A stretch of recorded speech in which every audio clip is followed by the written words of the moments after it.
প্রথমত এটি ব্যক্তি জীবনে ব্যক্তিগত লেভেলে কি সংস্কারের কথা বলা হলো যে আমার দেহ আমার সিদ্ধান্ত, ব্যক্তি জীবন। তার মানে কি আমি যা খুশি তাই করতে পারি, আমি বিবস্ত্র হয়ে বাইরে যেতে পারি। যদি এটাকে অধিকার মনে করেন তাহলে যখন আমি হিজাব পরি তখন আমাকে পরীক্ষা কেন্দ্রে বাধ্য করা হয় নেকাব খুলতে, তখন আমার সেই অধিকারটি কোথায় গেল? এটি নিয়ে কিন্তু আমার কমিশন কিছুই বললেন না। এবং এই ব্যক্তি জীবনে স্বেচ্ছাচারিতাটাকে তৈরি করার পর তারা হাত দিলেন পারিবারিক পর্যায়ে, সমাজের সবচেয়ে ক্ষুদ্রতম ইনস্টিটিউশন। কি হলো যে মানে পুরুষকে করা হলো আমার প্রতিপক্ষ। এবং আইডিয়াটাও কিন্তু সুন্দর, পুরুষের ক্ষমতা ভাঙবো, সম অধিকার আনবো। কেন আমাদেরকে পুরুষের প্রতিপক্ষ করে দিলেন? আমরা তো ক্ষমতা ভেঙে আনতে চাই নাই, আমরা তো একে অপরের পরিপূরক ছিলাম।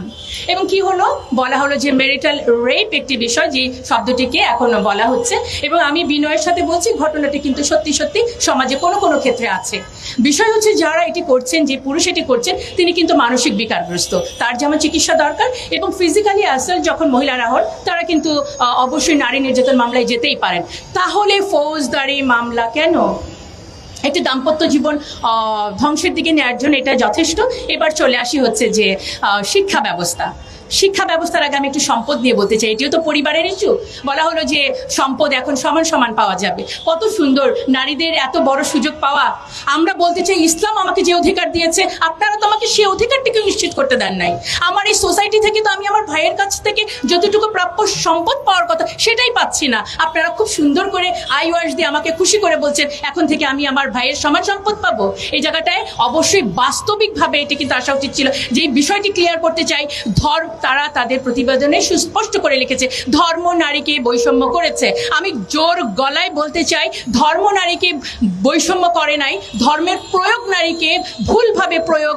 আমার ধর্ম আমাকে বলল যে দেনমোহরের মাধ্যমে বিয়েটা হবে, আর আমার সমাজ আমাকে যৌতুকের মধ্যে ঠেলে দিল। এবং যৌতুক না দিলে শুধু বিবাহ বন্ধ না, গায়ের মধ্যে কেরোসিন ঢেলে আমাকে পুড়িয়ে দেওয়া হলো। তারপর এই মৃত্যুর জন্য আমার ধর্ম দায়ী নাকি আমার সমাজ? আমাদের কি চিন্তাটা করতে হবে।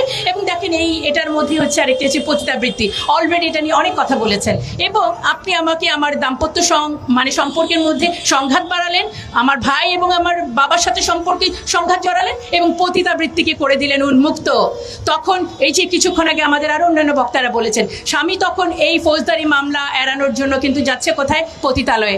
আমার অনেক ছাত্রীকে আমরা কিন্তু অনেক হোটেলে এই ধরনের সম্পর্কে দেখতে পাই, যেখানে পুলিশ তাদেরকে গ্রেফতার করছে।